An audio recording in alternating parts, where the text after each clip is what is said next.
শায়েখ, আমরা যতটুকু জানি আপনি সদ্য পবিত্র হজ পালন করে দেশে ফিরেছেন। নিশ্চয়ই এখনও আপনার শরীরে আমরা সেই পবিত্র কাবার এবং পবিত্র ভূমির যে সুঘ্রাণ আছে আমরা অনুভব করছি।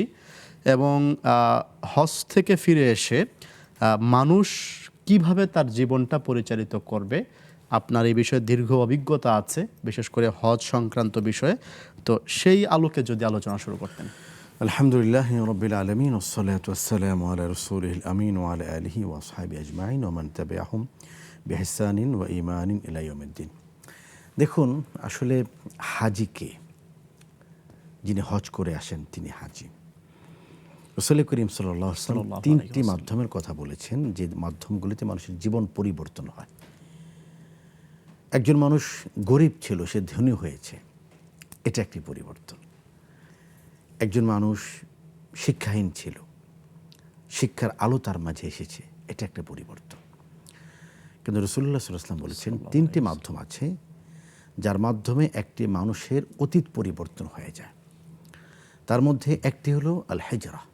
কেউ যদি কোনো অমুসলিম দেশ থেকে মুসলিম দেশে হিজরত করে, মক্কা থেকে মদিনায় যারা হিজরত করেছেন ইসলামের স্বার্থে, সে তার জীবন পরিবর্তন হয়ে গেল। এই প্রেক্ষাপটটি এখন আর নেই। এখন আলহামদুলিল্লাহ আমাদের অধিকাংশ প্রায় সব জায়গাতেই ইসলামী অনুশাসন পালন করা যায়। দ্বিতীয় প্রকার হলো, একজন অমুসলিম যখন ইসলাম গ্রহণ করে মুসলিম হন, তখন তার অতীত জীবনের যত কালো ছিল, যত আধার ছিল, যত কদর্যতা ছিল, যত নিকষ অন্ধকার ছিল, সব দূরীভূত হয়ে গেল, তার জীবনে নূর এবং আলো আসলো। তৃতীয় প্রকার হলো হজ। আল হজ্জু ইয়াহদিমু মা ক্বাবলাহা। একজন মানুষ তার 60 বছর 70 বছর জীবনে অনেক গুনাহ করেছে। আমরা সবাই গুনাহগার, গুনাহের কালো থাবা থেকে আমরা কেউ মুক্ত নই। কিন্তু রাসূল বলেছেন আল হজ্জু ইয়াহদিমু মা ক্বাবলাহা। হজ তার অতীত জীবনকে পরিবর্তন করে দেয়। দেখুন মুহতারাম, হ্যাঁ, একটা পরিবর্তন তো এটা আসে যে আগে নামের শুরুতে হাজি ছিল না, হয়তো কারো, তিনি হাজি হলেন। আলহাজ ছিল না, আলহাজ হলেন। এগুলি মৌলিক পরিবর্তন নয়। মৌলিক পরিবর্তন কোনটা? একজন মানুষ খুব স্বাভাবিক মানুষ ছিলেন, তিনি এ ক্যাটাগরিতে হজ করলেন না, বিতে হজ করলেন না, সিতে হজ করলেন, তিনি 0 মিটার ছিলেন কিনা, 5 স্টার হোটেলে ছিলেন কিনা, হিলটনে ছিলেন কিনা, এটা গুরুত্বপূর্ণ বিষয় নয়। বিষয়টা হলো তিনি যখন লাব্বাইক হজ্জান বললেন, হজের নিয়ত করলেন, তিনি যখন আল্লাহুম্মা ইন্নী উরিদুল উমরাতা ফায়াসসির হালি ওয়া তাকাব্বাল মিন্নি উমরার নিয়ত করে তিনি হজে রওনা হলেন। তিনি যখন আল্লাহুম্মা ইন্নী উরিদুল হজ্জা ওয়াল উমরাতা ফায়াসসির হুমালি ওয়া তাকাব্বাল মিন্নি উমরা এবং হজের নিয়ত একসাথে করলেন, হজের নিয়তে তিনি যখন লাব্বাইক আল্লাহুম্মা লাব্বাইক লাব্বাইক লা শারীকা লাক লাব্বাইক ইন্নাল হামদা ওয়ান নি'মাতা লাকা ওয়াল মুলক লা শারীকা লাক তালবিয়া পরে ইহরামের কাপড় পরে রওনা হলেন কাবার পথে, তখন তার ডেজিগনেশনটা পরিবর্তন হয়ে গেল, পরিচয়টা পরিবর্তন হয়ে গেল, তার অভিধায়টা পরিবর্তন হলো। তিনি হলেন দয়ুফুর রহমান, তিনি এক আল্লাহর মেহমান। তিনি বাংলাদেশের হাজি না আরবের হাজি না ইরানের হাজি না তুরানের হাজি, এটা বিষয় নয়। বিষয় হলো তিনি দয়ুফুর রহমান, তিনি এখন আল্লাহর মেহমান। দেখুন, আপনার বাড়িতে অথবা আমার বাড়িতে যখন কোনো মেহমান আসে, হতে পারে ছোট, আমরা তার জন্য একটা স্বাভাবিক আয়োজন করি, ঘরটা পরিষ্কার করি, একটু খাবার পানির ব্যবস্থা রাখি। রব্বুল আলামিন তিনি আমাদের জন্য তার ঘরকে পরিচ্ছন্ন করেছেন। আমি বাড়িয়ে বলছি না, এটা কোরআনে বলেছেন।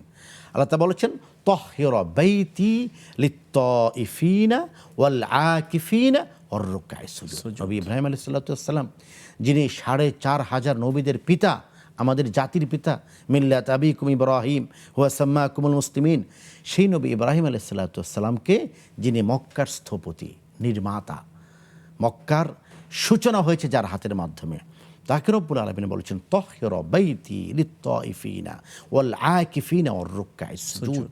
আমার ঘরে যারা তাওয়াফ করবে, মুহতারাম, কোন সেই সৌভাগ্য আমাদের! নিঃসন্দেহে একথা বিতর্কের বাইরে যে আমাদের জীবন পাপী, একথা বিতর্কের বাইরে আমরা সকলেই নাপাক। একটি পবিত্রতা হলো শারীরিক পবিত্রতা। আমি ওযু করলাম, শারীরিক পবিত্রতা আমার অর্জিত হলো, এখানেই পবিত্রতা শেষ নয়। রাসূল করিম সাল্লাল্লাহু আলাইহি ওয়াসাল্লাম দোয়া শিখিয়েছেন শারীরিক পবিত্রতার পরে আল্লাহুম্মা তাহহির কলবি মিনান নিফাক, আল্লাহ আমার হৃদয়টাকে আপনি পবিত্র করে দিন, এই দোয়া উম্মার জন্য। তার মানে হলো আমার শরীর পবিত্র হয়েছে, আমার হৃদয় হয়তো পবিত্র হয়নি। আমার এই অপবিত্র হৃদয় নিয়ে আমি চলছি কাবার পথে আর বলছে লাব্বাইক আল্লাহুম্মা লাব্বাইক।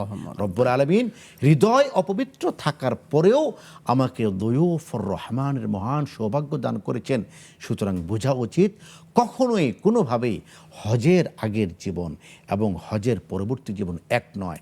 হজের আগের জীবন ছিল অন্ধকারের, এখন জীবন আলোর আলোর জীবন।